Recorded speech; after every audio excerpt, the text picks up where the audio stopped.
Welcome back to another reading and correcting of Stepping Up by me, Kindar, the Tiger Writes, and Ty, the Tiger Supervisor. Today we are doing Chapter 8. You're the first one, Stu exclaimed as Tibs and his teams walked up the steps. I'm so glad for that. I can't wait for you to see what I've done. The cleric by the entrance was an older woman, older than any Tibs I'd seen there before.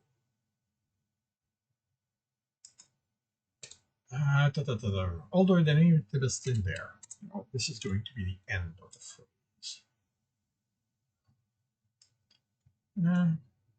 You know what? No. This is going to be. The cleric by the entrance was an older woman, older than any Tibs had seen there, either before Sto was attacked or even in the town. I don't need the maybe. I have a bad habit of leaving uncertainty, and that's really not often required. He'd expected only the young ones to have this healer duty as part of their training, with the older ones to acting as teachers.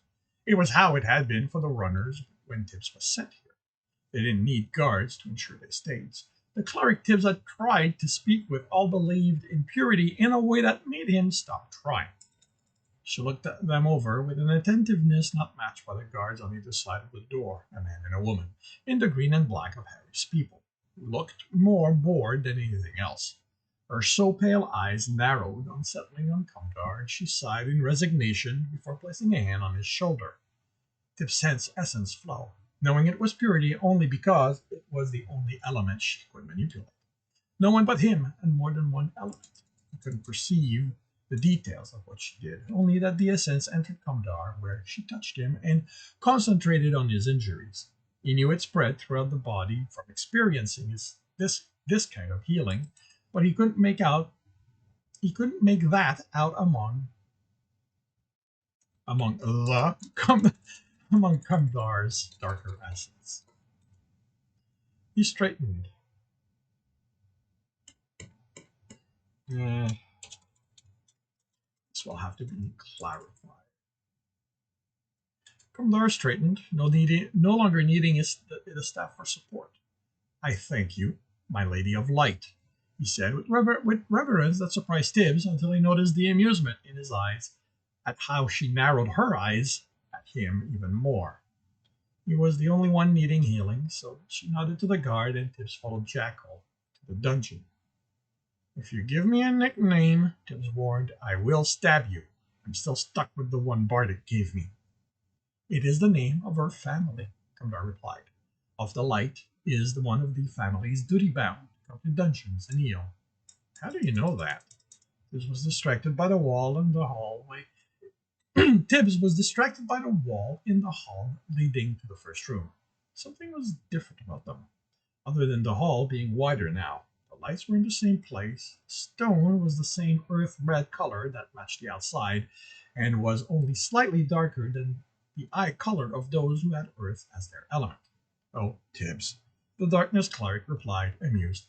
I know a great many things. Just all those secrets you accumulate.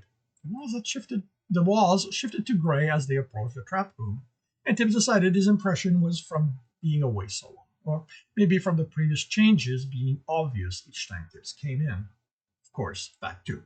Cumdar still sounded too amused to Tibs' liking. That's been improved, Jekyll said, standing at the entrance of the room. Looking nice, dungeon. The trap room was now a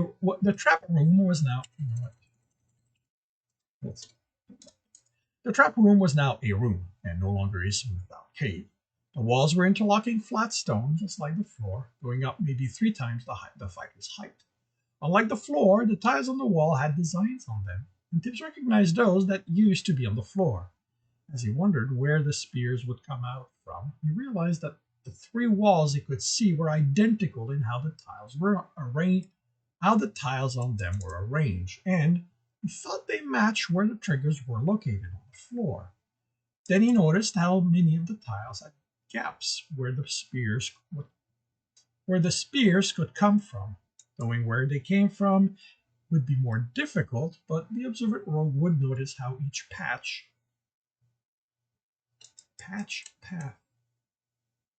how the wait. Knowing where they came from would be more difficult, but the observant rogue would notice how the patch across the room was there for them to see. What did I do? Okay, what did I do? I hit a button by accident. So that's how the path across the room. Yeah, that doesn't quite work.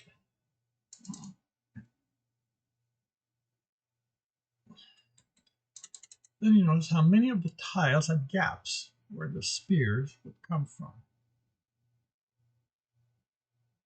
Knowing where they came from. Okay, that's... What the blade did I mean? Knowing where...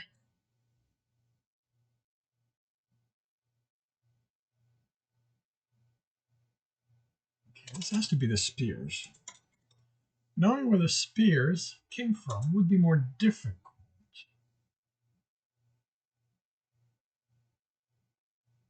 But the observer would know how the path across the room was. I'm dealing with two different subjects in the same phrase. That falls under borderline bad writing. Knowing but the observer could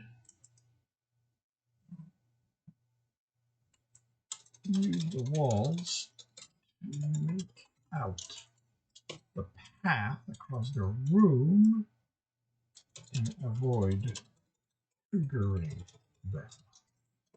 There we go. At least until they no longer needed to use a set. He took out the amulet and extended his senses.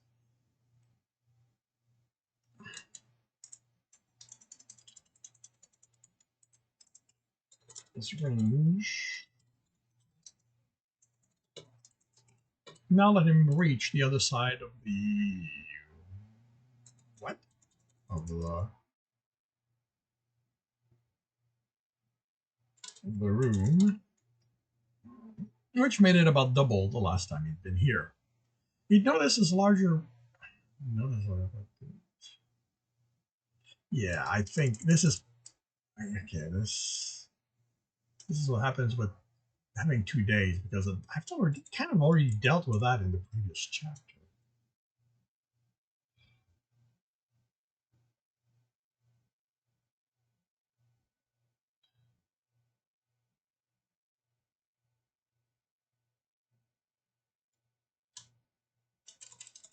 Do I really need this?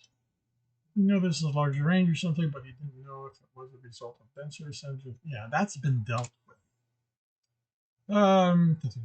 About until the lake and now, how far he could sense water hadn't been something he paid attention to.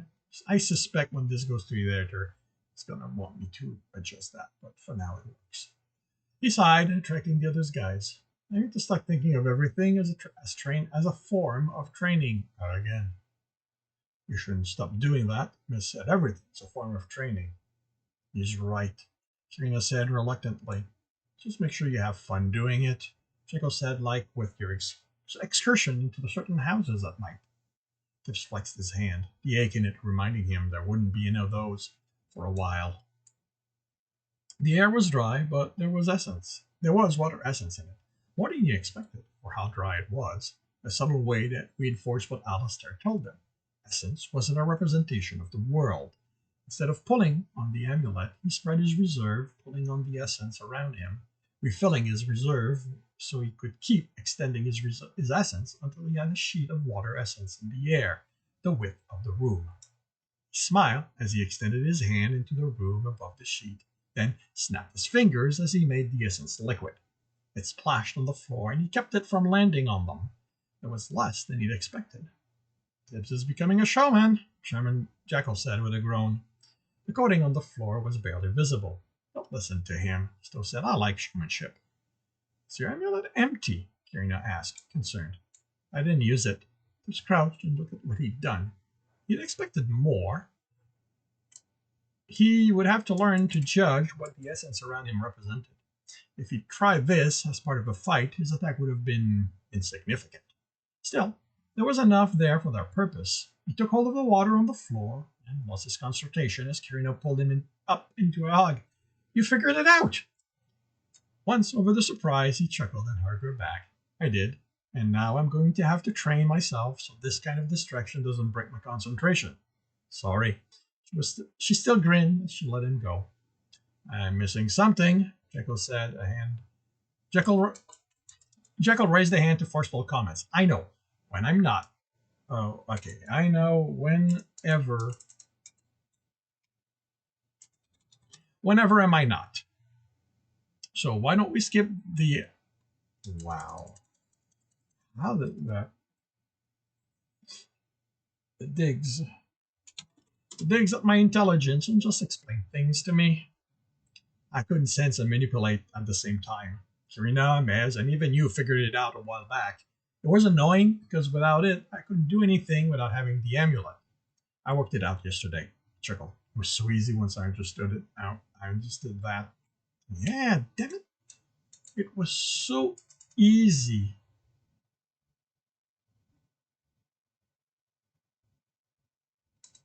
Once I understood that, okay, that I can't believe it took me so long. Tibs took hold of the water again. I am amused that you did not mention me, Kandar said. How could he? Mez replied, it's not like we know what you can do, being all mysterious and stuff about what you know. I believe you are mistaking not bragging about what I am capable of doing with being mysterious. No, Tibs replied, icing the water. You're just mysterious and stuff. You can't help yourself. Knowing how slippery the ice was, he formed small ripples on it to give them traction. The clerk laughed. You have seen through my deepest secret.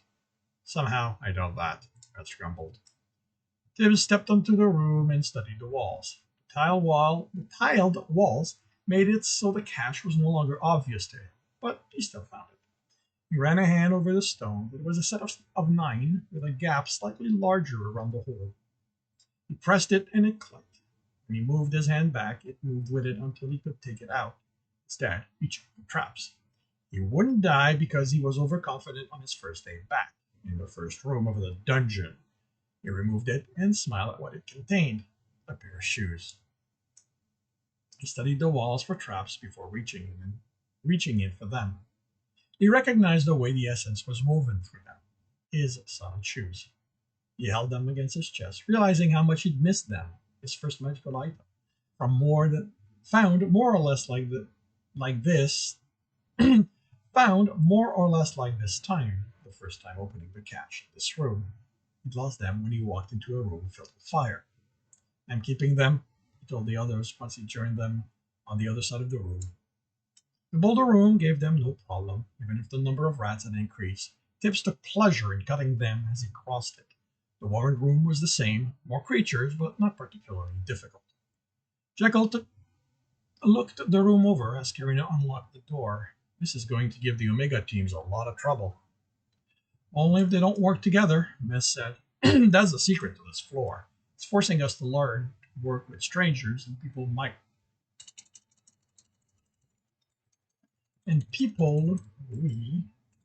might not trust, and only those who can overcome that as far. Yeah, there's commas everywhere here. Those are never gonna make it this far. And how many teams were able to do that? You could ask back when the rooms were a lot simpler. Maybe this time it'll be different with them, the usher said. The lock clicked and Kirina stepped back. A bunch of criminals who've been thrown together against their will. She shook her head. It's going to be no different than how it was for us. Only a few of them will survive to make Upsilon. Does your experience not show it can happen? Miller asked as Jekyll pulled the door open. You were all criminals, thrown together against your wills, and here you are. I tried working with the teams I was on, as it said, but egos kept getting in the way. Says the noble. Tibs grumbled and hated himself for it. Mez was a friend. His status in society shouldn't matter. Felt the archer's eyes on his back. How about we use that building aggression against that thing? Jekyll pointed to the golem, turning to face them in the raising light. It's better than using it against each other, and that was not appropriate, Tibs. I know. I'm sorry. Tibs took out his knives, looked at them, then the golem. Was whipped for a hand. He had to get he had to get way too close to what he killed for his liking. He shuddered at the memory of a clawed hand coming at his face. A sword. He had the time now, so he was going to learn to use one as soon as he was done with this run. He was getting Kirina and Maz to teach him about their elements. He could use them in battle too. Jekyll gave the signal, and seconds later, the golem was rubble. No comment? Tibs asked, watching as the back wall lowered and revealed the chest and stairwell. I could comment on how long it took you to get here. Still replied with a chuckle. The first floor is not made to give you trouble. That's where the second floor comes in. Tibs, Jekyll called Jekyll called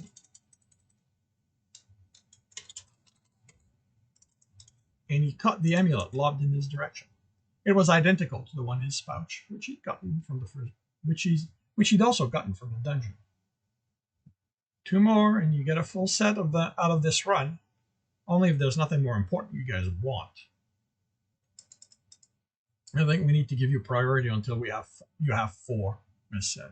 The more of your essence you can use fully, the better the odds will all survive the runs. Tibs nodded. I am sorry for what I said. You're not like them. I know that. I understand why it's difficult for you to accept. I understand why it's difficult for you to accept it. You've only experienced the bad side of nobility, and the more of them I meet, the more I realize that those like me will have a difficult time convincing anyone that can be good to come from nobles. But we will do so. I promise. Oh, go ready, Jekyll said in irritation. We have a second floor to clear. Tibs and Mez looked at one another, then Jekyll. No, they said in unison, then grinned. The fighter rolled his eyes and started down the stairs. At the bottom, Tibs frowned and turned away from the room to look at the alcove next to the stairs. There was something in that recess. That's interesting, Kenneth said, and Tibs smiled on hearing her voice. He'd been worried after Stoke told him the attack had hit her harder than him. Tibs, Kirina called, give me a minute. There's something here. He ran ahead over the wall. The essence was different. It wasn't a weave, but there was still...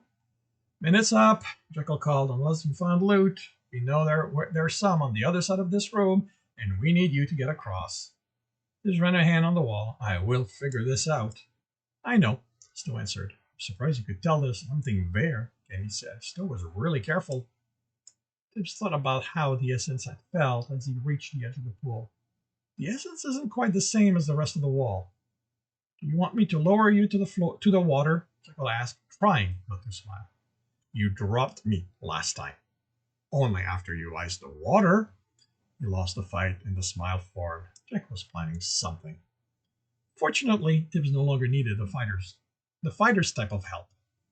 He set his essence to the water and used it to form stairs to the edge. Then he pulled more essence into his reserve and sent that back into the pool, spreading it through all of it, even beyond his sense. He'd already done this, so he knew it would work. He simply wasn't sure if how he wanted it to work would happen.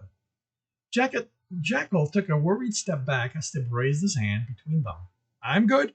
He snapped his fingers, and the ice formed so fast it cracked and snapped as it expanded through the pool. I wouldn't have dropped you, Jekyll protested. Mez patted the fighter on the shoulder. Give it up. Your face is betraying you. I don't think I've ever seen such a maniacal grin before. He walked down the ice step. I'm not. Jekyll touched his mouth and cursed. Why am I betraying myself? I am supposed to be on my side. Cyrano stepped by him. Don't worry about it. It's endearing how you get so excited about your evil plans you can't control yourself. Kamdar followed her.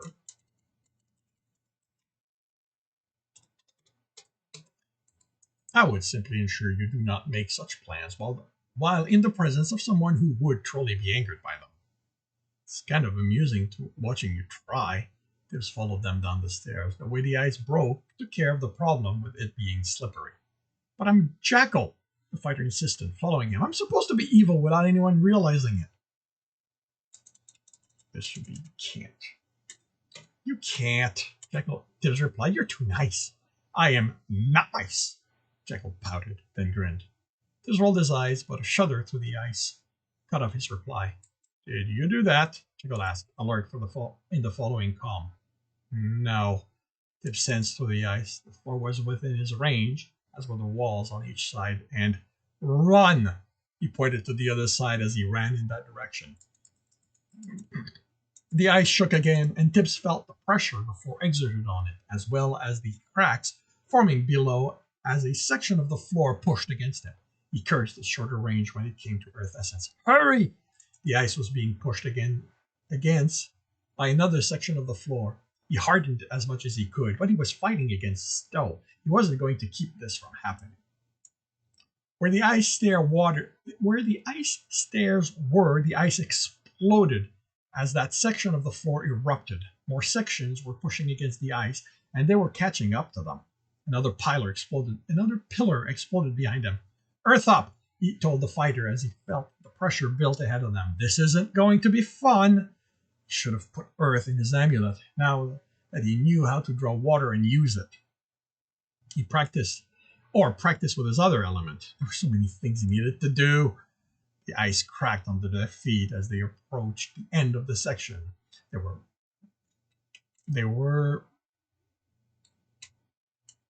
were going to make it, Tibs thought. Just before pain exploded in his leg as he set a foot down, he slid forward as the ice exploded under him. He cursed the corruption and Bardic for being the cause as he tumbled through the air and fought through the pain to get a sense of what was happening. His friend and Stowe called to him in horror as he fell toward jagged ice. At least his friend made it to the end. Not that Tibs intended to die. He didn't have enough of the other essence to help him survive, but ice was his element. He sensed essence at where he was approaching, pulled in what was around him to ensure he had enough, and melted the peaks. When he then kept melting the ice as it entered his range. It wasn't as fast as he wanted, but he'd survive a pool of water. It splashed, and the cold was almost enough of a shock to keep him from getting out of it. But he felt the pressure building in the ice under him. He cursed as he realized it was also building in the section ahead of him. There's a lot of him, and I'm not fixing it. He watched Jackal leap and crash onto the ledge. Come on, Tibs, Stowe encouraged. You can make it. You can't die from ice. He couldn't make it, even if his leg wasn't still protesting. By the time he crossed the distance, that section would erupt under him. So there wasn't even a point in running. Tibs, Stowe yelled, don't give up. Don't just give up. Tibs crouched and called his essence back to him. Called to him into the ice below him, rearranging its structure. He hoped this worked. The explosion that sent the block of ice he stood on into the air covered Stowe's screams. Then Tibs exploded the block, sending him toward the ledge. He grinned at his success, then cursed as the next section exploded and pelted him with ice, sending him tumbling. He should still be heading for the ledge, but couldn't tell with all the ice around him. He pulled on it, surrounded himself in water, then wondered if he should ice it as extra protection, or if that would, the impact sent the water around him flying in the air as he slid down to the wall, to a victorious cry from Stowe. Tibs! Karina called when she was next to him. Are you all right? He chuckled giddily. Stowe might have made changes to the room. And this concludes Chapter 8 of Stepping Up. If you are enjoying this, please leave a like, subscribe, and hit the bell to know when the next one's going to be share with your friends so many more people can enjoy this. If you want to read book one and this story, it is on Royal Road for free. If you want to read ahead of what is being posted, you can do that on my Patreon, where they're about 3 weeks to a month ahead of what is posted on YouTube and SoundCloud, as well as Royal Road. If you want to support me, Patreon is the way to go. If you want to watch me doing this live, it's on Twitch every Tuesday, 8 a.m. Eastern Time. The rest of the week, I write this story and others. So, drop by, come see the show.